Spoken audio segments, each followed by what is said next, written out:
Over the past 50 years, we have seen an odd trend in America. I'm not talking about letting the state educate our children in a system funded and regulated by that state, and then expecting that system to not produce adults worshipful of that state. No, I'm talking about the incessant declaration of war against this, that, and the other thing. The war on drugs, the war on poverty, the war on terror. Every time a new lexical war target is chosen, there are a few key similarities. 1. The target is an ethereal concept. 2. It sounds like a just cause.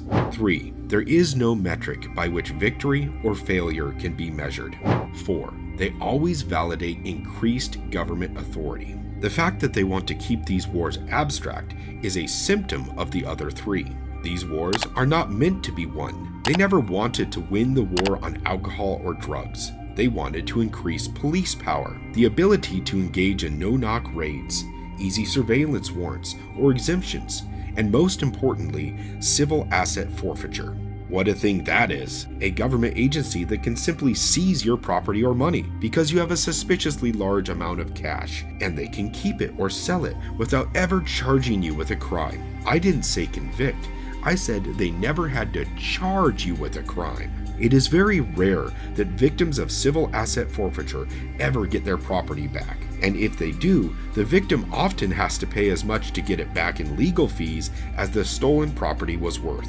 Now, I'm not saying that increased policing power is a sole reason the war on drugs happened, but it is an important result. The reason this happened is because it is politically expedient to make something intangible an enemy and declare war on it. People get behind that. It gives them a target for their anger. They can blame something for all their problems and move on feeling morally enriched by their hate without ever doing anything to fix the problem.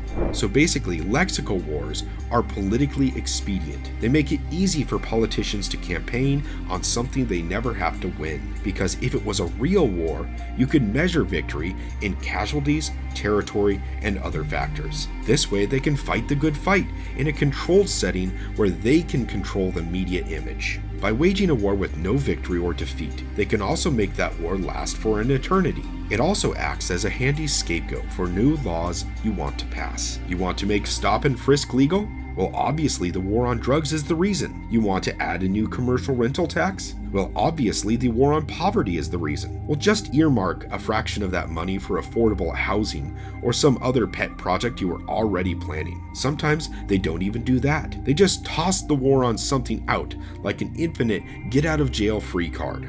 And here is the rub. These concept wars always, and I mean always, act as long-term excuses for government power in general. It is good for the politician. It is good for the enforcement arms of the government. It is good for the bureaucracy that needs a blank check to get the job done. It is good for setting up entirely new agencies like the TSA. With all the alphabet soup of government agencies and policing forces, how else would we accept an entirely new agency that gets to suspend our rights and strip search us on a whim? There have been countless examples of people and groups testing the TSA to determine its effectiveness and found it was little more than security theater, an entire agency established to make us feel like air travel was truly secure. It is mind-boggling that every time we want to fly, we have to give up our rights to security theater actors that have less training than the average police officer who is supposedly bound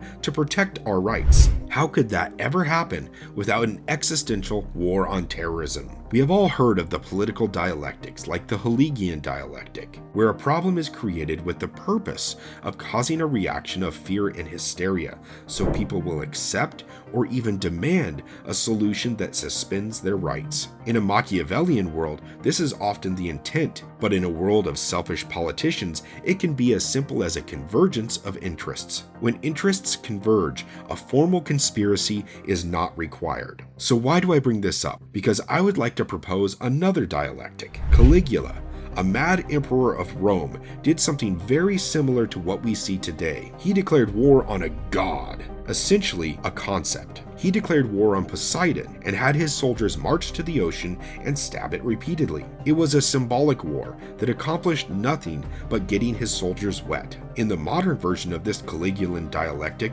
we see the taxpayer getting metaphorically soaked. Therefore, I suggest that whenever someone says we should declare war on a concept, we call their suggestion out as the Caligulan dialectic, and nothing more than a power grab. Rule by power-drunk, mad kings is nothing new, and we can see the same behaviors in the past as the present.